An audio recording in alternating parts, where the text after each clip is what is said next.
यार रोज रहता यार बड़ा सोलो हो राजा कई के नकल तनी लेला अकल कर फोलो हो। अरे हमके न जाना तारू गलत फेमी न मारू हले पे न दे हम सास जाती हो खबुतारू।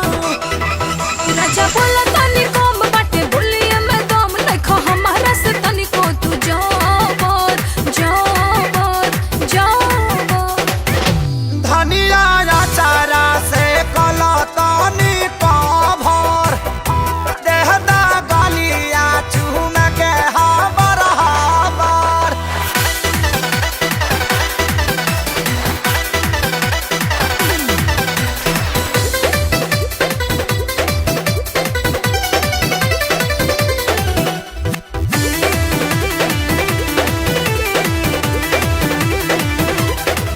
खाली लहला से किस नहीं मिटे ही रिस आगे बढ़ो हो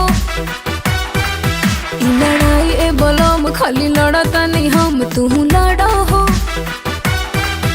ए हो बिना जनले सुनाय धनिया कुछ न भाखो मर्द पे 100% कॉन्फिडेंस राखो। तोहर ना सपोर्ट भई काल अखरोट उठ